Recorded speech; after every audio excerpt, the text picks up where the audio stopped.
Today on Locked On Rockies, two young players leading the way for the Rockies. We take a pick between the two of them, some classic sports radio. Plus, the latest Locked On power rankings are out. Where do the Rockies fall? And, as always, you got to beat bad teams.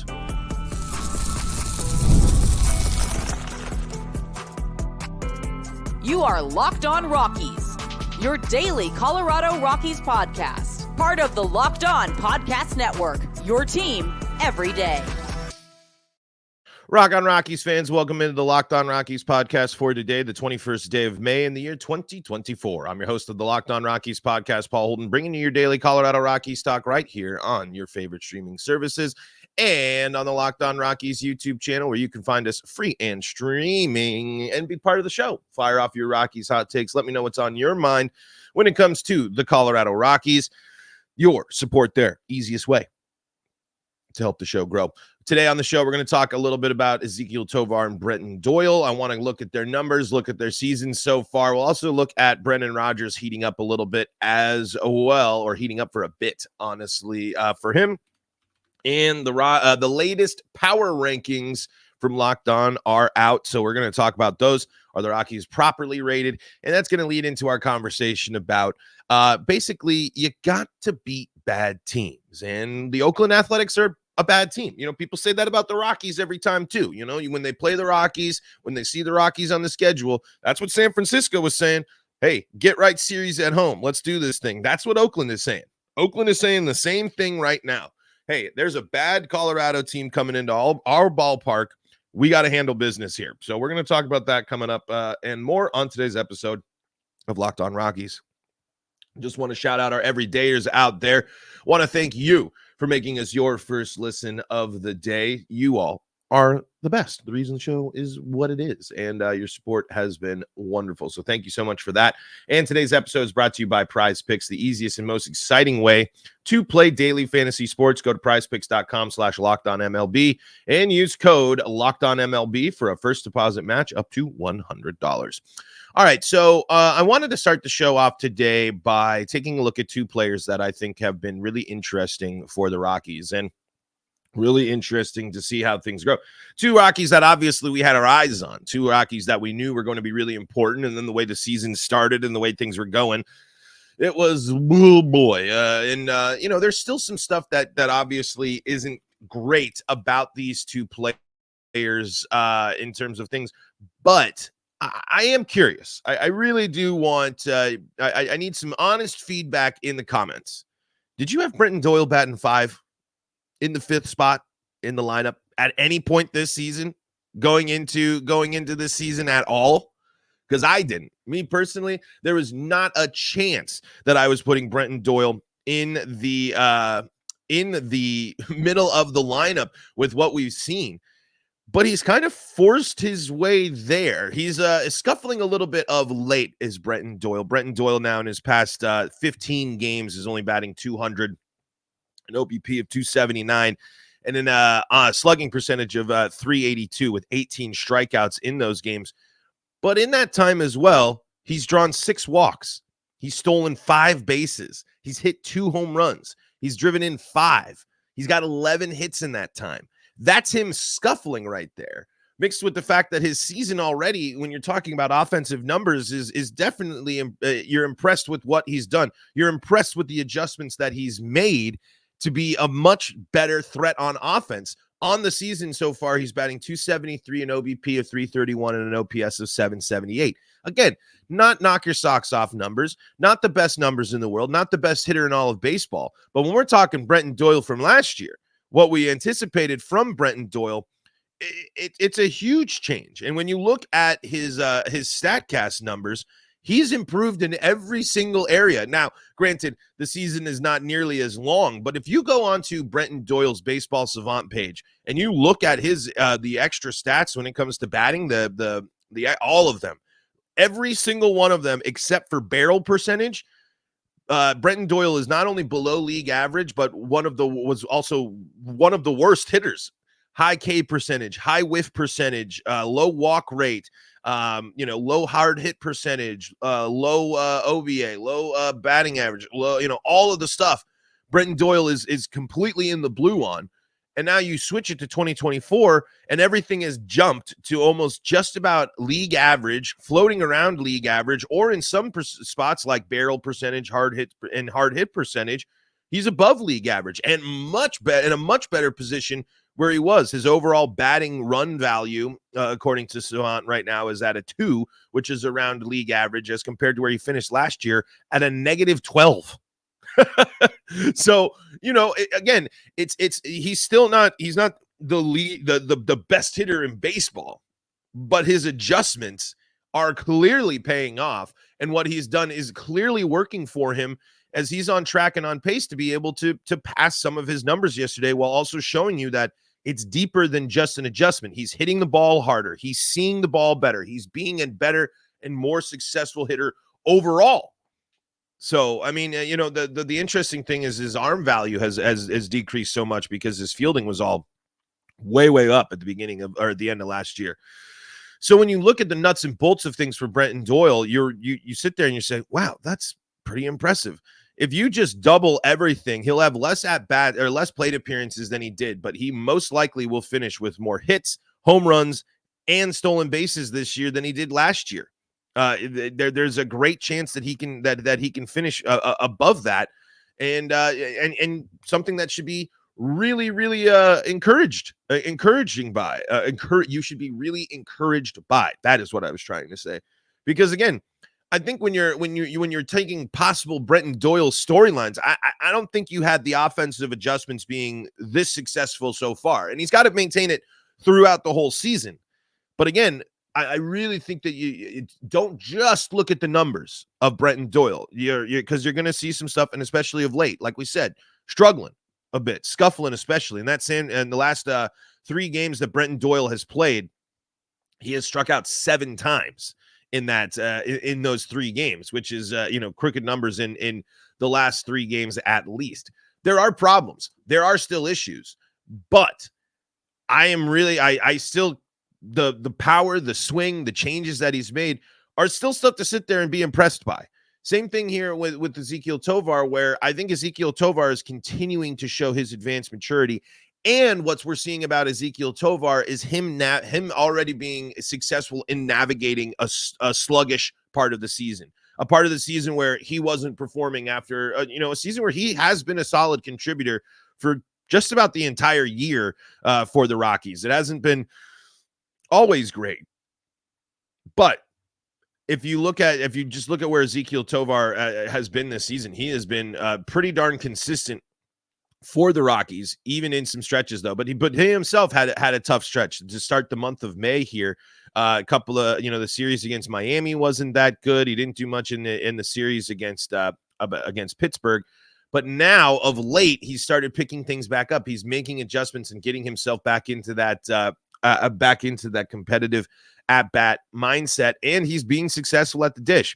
Last 15 games for Ezequiel Tovar, he's batting .284 with a .294 OBP and a slugging of .493. Again, not overall knocking your socks off, and he's got 17 strikeouts in that time, but he's drove in 7. He's got 19 hits in that time. He's got 2 home runs, and he's got a couple of stolen bags. And that's after he was getting through a tough stretch, a tough sled of the season here. If you want to shrink the sample size a little bit more and look at the adjustments here, in the last 7 games Ezequiel Tovar has played, he's batting .323, an OBP of .323, and a slugging of .645 with 6 RBI and 2 home runs. So you can see in those last 15 games, in those numbers, you can see that the first half of those 15 games, not so much. The last half of those 15 games, successful. And a key reason why the Rockies were on that win streak was because of both of these guys. When I asked the question, who am I more impressed with? I think the answer right now is Brenton Doyle. But it's kind of an apple. I don't know if apples to oranges is the right saying to use there, but both of these players have things to be concerned about. But both of these players have also shown adjustment and success in different areas. We've seen now the comfortable Ezequiel Tovar on defense. Same with Brenton Doyle. We're seeing him be a much more efficient. Both of these players have improved on defense since the first full month of the season, and both of these players have played key roles in the offense this season. Brenton Doyle batting 5, Ezequiel Tovar batting 2, maybe sometimes even batting leadoff for the Colorado Rockies as well. These two Rockies players have been easily some of the best and were really good during the winning streak for the Rockies, even with the issues that you can look at and still be concerned with in the advanced metrics.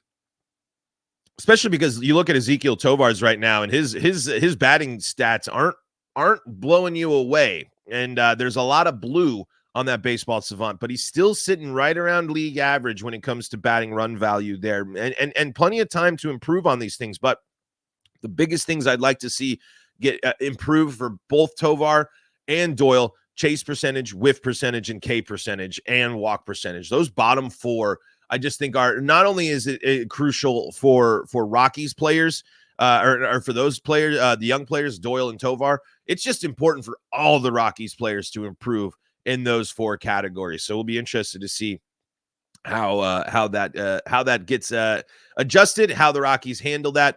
It'd be really, really great, especially for Tovar, if he can start walking more. Desperately needs to do that. Man, I've just not been able to fight the yawns that have just been attacking me viciously this show.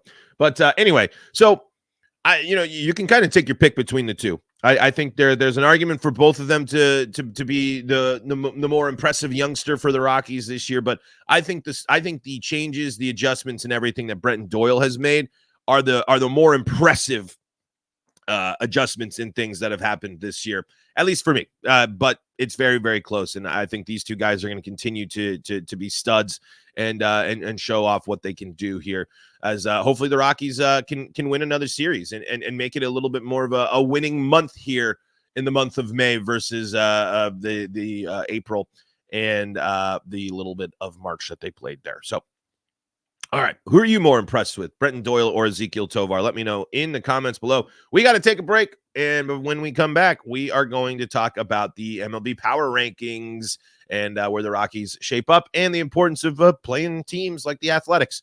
Coming up on segment number 2 of today's episode of Locked on Rockies.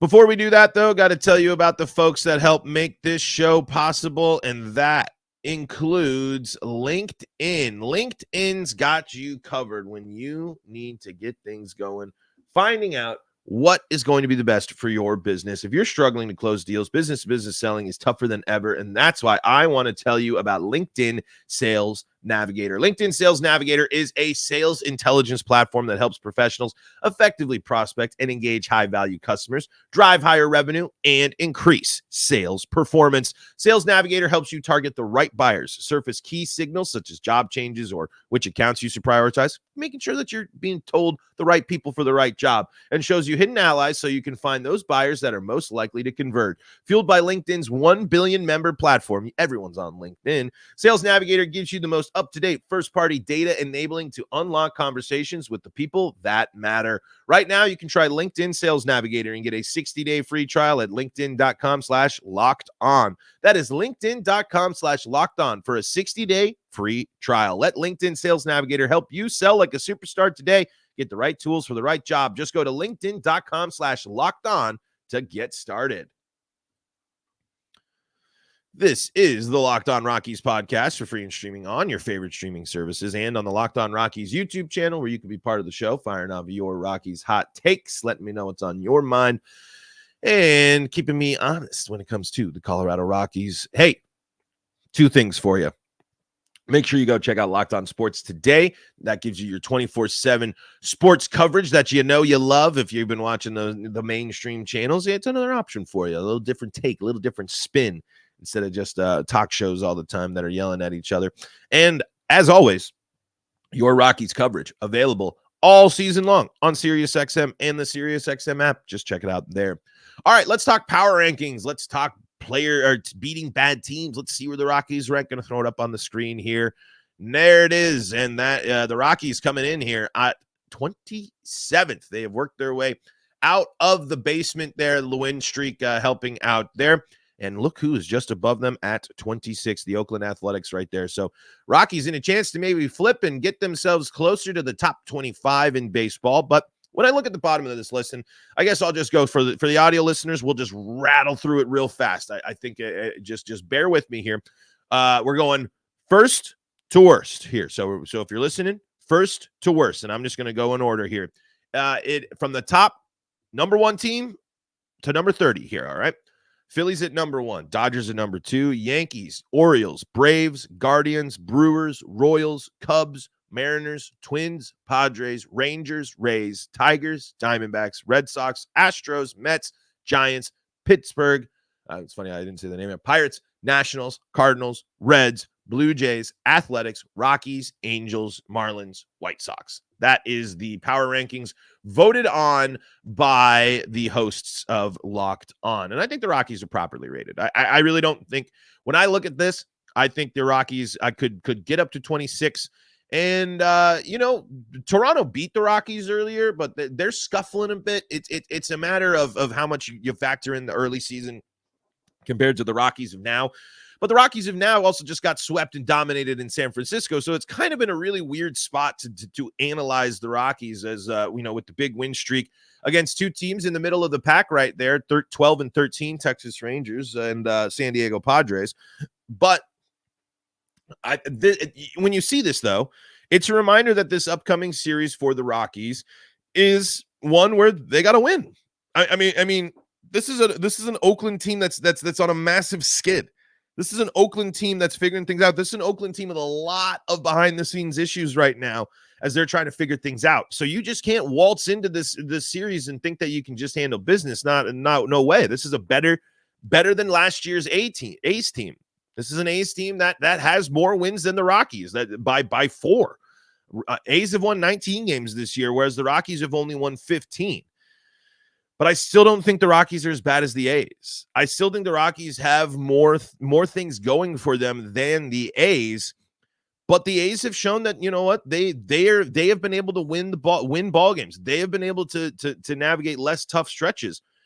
But now they're in the midst of their big one, their big struggle, their Rockies type losing streak, where it's been a bad week for them. 8 straight losses, I believe, for the A's. So the Rockies have a chance to be the team that continues the annoyance, kind of flip the script a little bit. And if you're the Rockies, this is the exact type of way you want to start building a little bit more momentum, as you got a really tough homestand coming up. We said number one on the MLB power rankings, right? We just said that it was the Philadelphia Phillies. Well, guess what? They're coming to town. They are in town after this series against the Athletics. You have 1, 2, 3, 4, 5, 6, 7, 8, 9 straight games that, if you're just going to go by odds, you're just going to go by odds makers, and you're just going to go by that, the Rockies could lose 9 in a row. You're really in a situation where losing this series against the Athletics is going to just set the stage for a really tough slog. Phillies, Guardians, Dodgers. That's the next haul for the Rockies. That's the next 3 series. So you can't afford to drop a series to a team like the Athletics, home or away. If the Rockies really want to demonstrate that they have turned a corner and have made and are, have made the adjustments in game and in season necessary to be a better team, like we saw during the win streak, then this is a series you got to win. This is a series you can't get stifled. This is a series you can't just waltz in there and do nothing on offense. Because if you're down and you're down late, the Athletics have the ability to win late ball games with their bullpen arm. With that, was it Miller? Mason Miller, I think is his name. The guy that just comes in there and will blow you away with 108 miles an hour that we know the Rockies are not going to be able to lay off of with their strikeout issues. So when you have chances like this, especially when you look at how the Rockies schedule is shaped out, I remember a broadcast saying the Rockies schedule technically wasn't that difficult when you've looked at, how the schedule is and how teams have performed this far. And I still don't agree with that. The Rockies have played nothing but good teams outside the Marlins and the Pirates this season. I still think the Giants are a good team, Blue Jays as well. But this is your best chance at redemption against a bad team since the Miami series. This is a moment for you to go on the road against a bad team and not blow late leads, not mess up, not get stifled. Show that you aren't the basement dweller. These, they don't have big implications outside of these two teams, but this is a prove that you're not the worst series. Prove that you're better than these teams.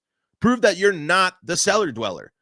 And I think that's key for the Rockies to do in this series.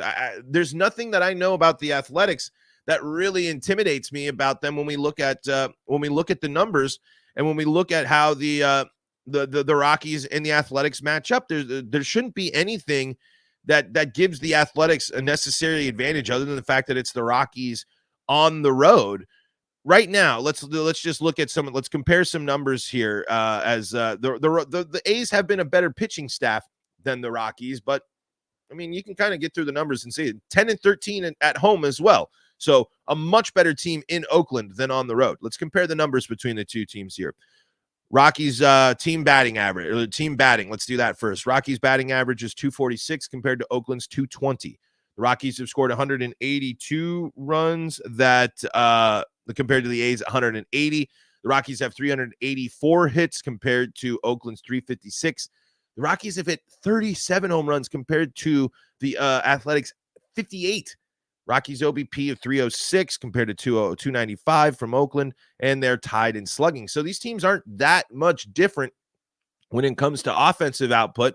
They've been able to hit the ball over the wall more. The Rockies have been able to hit for average a little bit more, but some kind of similar teams there. But that a team batting average of 220, the Rockies have to capitalize on that. That's bad. I mean, the Rockies being at 246 is bad, but 220 is even worse. Like that is something that, especially with the Rockies sending their two best arms out there this season, Cal Quantrill and Austin Gomber, this is where the starting pitching has to dominate. This is where the starting pitchers have to be really effective and make sure that they are doing everything in their power to stifle an Athletics offense that, all in all, isn't that good. But looming, as always, for the Rockies is home runs. It's amazing when you look at the fact that the A's of all team have hit 21 more home runs than the Colorado Rockies have this season. That's a problem. That's an issue. The Rockies' lack of home run hitting ability continues to plague them. And they need to hit the ball out of the yard more than they are. And so that'll be the key weapon there. Matchup here, pitching matchup, Cal Quantrill, Aaron Brooks here on the bump tonight. 3-3 for Cal Quantrill, 3.66 ERA with a whip of 1.32 and 51 innings pitched. 36 strikeouts to only 20 walks. He's given up 7 home runs. Aaron Brooks, not a lot of action so far this season. 7 innings pitched. He's got 3.86 ERA in that time. 7 hits, 5 strikeouts, 1 walk. Hasn't given up any homers so far. So we'll see. This is a team that the Rockies can beat, should beat. We'll see if they do it. Quick break, wrap things up on the way. Coming up here on Locked On Rockies. Before we move on, got to tell you about the folks that help make this show possible, and that includes PrizePicks. PrizePicks, America's #1 daily fantasy app. You love daily fantasy sports. I love daily fantasy sports. Why not get in on all the action at PrizePicks? What's PrizePicks? Well, basically you go through and you go and say you're going to be on the Rockies, and you're going to say, all right, I want Brenton Rodgers more than 1 hit, Brenton Doyle more than 1 stolen base, Ezekiel Tovar more than 1 hit, and Cal Quantrill less than 8 strikeouts, let's say. So you basically pick more or less in a variety of stat categories, put them on your sheet, and watch the winnings roll in. PrizePicks has so many sports that it's not just baseball. So if you want to get in on all the other sports, you can check it out as well. And here's the deal. They even offer injury insurance so that your entries stay in play even if one of your players gets injured.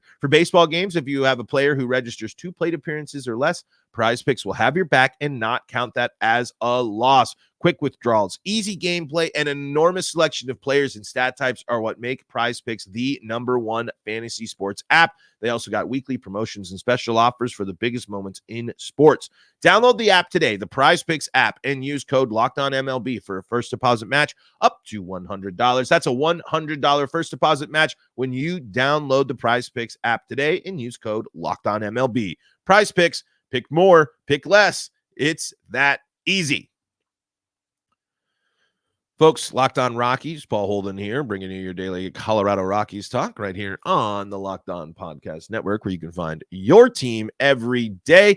If your team is the Colorado Rockies, you're in the right spot. We really appreciate when you tune in and fire off your comments on the Locked On Rockies YouTube comment section. Who are you more impressed with, Brenton Doyle or Ezekiel Tovar? Let me know.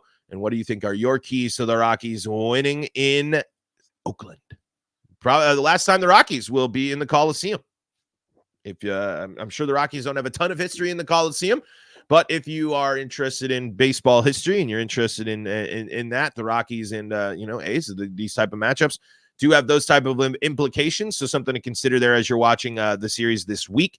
Wanted to talk about the resurgence yet again of Brendan Rodgers. We talked about that, the two young players in the beginning of the show that have been doing things, but Brendan Rodgers doing exactly what Brendan Rodgers has done kind of throughout his career. He has been cold to start off the season, but now in the last 30 games, in the last month and some change, for the last while, he's been solid. He has been someone that has showed his abilities. And they talk a lot about on the broadcast of the defense improving as the offense improved, and I think that is definitely the case for Brendan Rodgers. I'm just going to zoom out to the last 30. Yeah, we can go deeper in there, but the last 30 games for Brendan Rodgers, batting .297 with an OBP of .350 and a slugging of .387. He's got 33 hits in those times. He's scored 11 times. He's got a home run. He's driven in 10, walked 9 times. The biggest issue, as with every Rockies player, as we say, every time, is with strikeouts.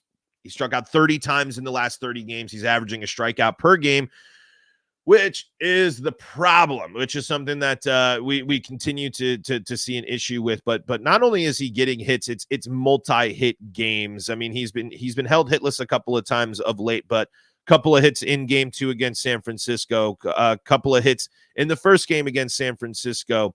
But he's only been held hitless 1, 2, 3, 4 times in the entire month. No, wait, I'm sorry, my math was way off. Hold on. Let me make sure I got it right. 1, 2.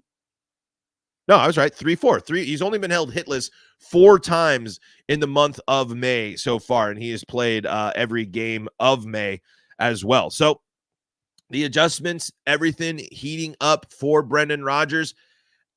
It's going to be really interesting, though. I think the Brendan Rodgers stock watch and trade deadline watch and all that stuff is going to heat up if he continues to play like this, and if the Rockies aren't winning ball games and are far off of it. I mean, it really is interesting to see to think about how the Rockies are going to handle something like this with the lack of playoff potential that they are facing this season. I mean, it does pose a really, really interesting situation on what the Rockies are going to do, especially if Brendan Rodgers is white hot.